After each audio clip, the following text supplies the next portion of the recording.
Man City against Tottenham. We'll take a look at the betting as we have it at matchbook.com. You can back City here at 1.41. Excuse me, Tottenham at 8.4. The draw available at 5.6.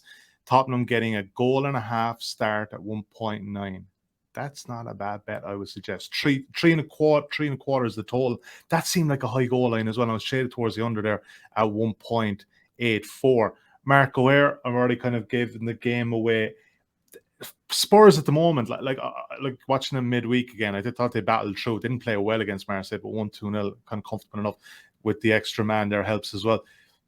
But they have to have a chance to go to Manchester, right? They're probably well set up. Like Conte does like this kind of situation against Pep, especially.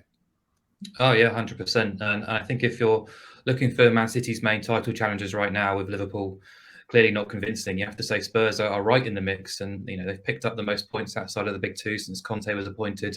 Their XG process has been as strong, if not up on the same sort of levels as the two above. They are third in that sort of rating too since the calendar year started. So things have been going in the right direction. I know they've not completely convinced, but they're a team that can pose problems to Man City. We've seen that both before and after Conte's appointment. They've won 4 of the last 5 meetings in the Premier League, actually, with City. Did the double over them last year. I know some of those games were quite difficult to explain and justify from a Spurs perspective, but they have been used to pinching points against teams when being dominated. And, as you say, Guardiola's lost 3 of his last 5 meetings with Conte across all competitions, including that epic one we saw in February. A lot of chatter that Spurs aren't as good as we probably expect them to be. But as you say, Sully, I think this kind of just feels like the right environment, the right opportunity for them to sort of show what they really can do. They went to Anfield, remember, last year as well, and took a share of the spoils in the title running when Liverpool were absolutely on top of their game. And I just look at that forward line, whether it's Son, Kane, Kulusevski or Richarlison, they can cause all sorts of problems in counter-attacks and transitions, as they did in this meeting last season. So I don't anticipate something similar, particularly when you look at Man City's defence. I'm sure at least 2 of these players will be fit and available, but Laporte is out, and there's doubts surrounding Stones and Walker as well. So, both of those missed midweek. Walker, if he's unavailable, that's a massive blow in terms of recovery pace for that back line. So, yeah, I'm kind of keen and interested to see the team news coming out before Saturday, because there's potential to sort of take that line, not just +1.5, but possibly +1 or even +0.5, because, we know City are a different proposition going forward this season. Pretty ominous at the Etihad as well, but they are outperforming their expected goals by some distance, and that's not all down to Erling Haaland either. So, they have been slightly overperforming. We've seen, Conte will have seen and studied the matches against Newcastle and Aston Villa and the potential ways to thwart them. So, Tottenham tactically will be as good as Man City this weekend. It's just whether they've got the opportunity, whether they're clinical enough to take their opportunities when they do come. So, yeah, I'm going to back them to stay competitive in this game. I think +1.5 goals is lovely. I think the market will say otherwise. The data says otherwise, but I think everything sort of what we see with our eyes suggests that Spurs can be competitive. Adrian, Clarke, your body language is exceptionally receptive to Mark's angle. So you're backing Tottenham +0.5, 1.5 as well? That's right. Yeah, I think Tottenham and 1.5 goals is better here. They're underrated in the market. Tottenham, no doubt about that. Mark's rattled off all the stats there. Conte's got a great record there. Spurs have got a great record against Manchester City.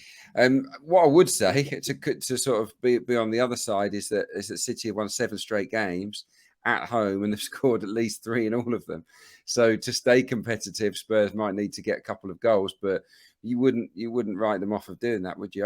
I agree with Mark. I think a depleted City defence up against one of the best attacks around, if they're aggressive on those counters, and I believe they will be. Take your pick as well, by the way. Richarlison's come in the Champions League and shone, and in the Premier League. So on form, you'd probably leave Son out, wouldn't you? You'd go with Richarlison, Kane, and Kulusevski. So it'd be interesting to see who he does pick. But yeah, when you run at this City defence, when you catch them cold, they're not the best. They really aren't. And I think Spurs can cause some problems in the game. So yeah, I'd back everything that Mark said there and say that Spurs can make it competitive.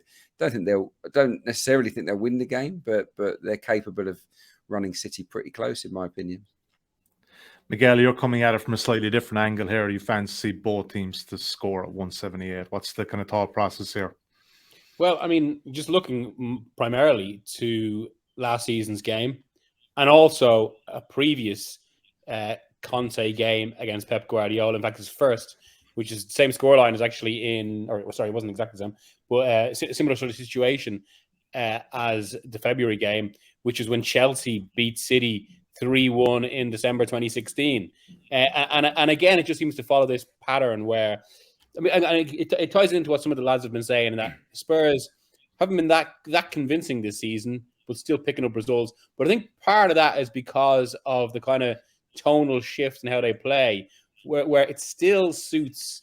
I mean, Conte, to be fair, he's a pragmatic coach in the true sense of the word, in that he has played kind of really high pressing, proactive games and has played reactive football.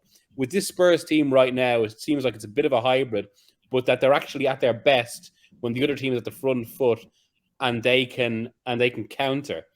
That's been the case in these City games, but I think just because of the quality of the attackers and the intensity they play, because I do think games like this actually elevate something in Spurs as well, as we saw last season.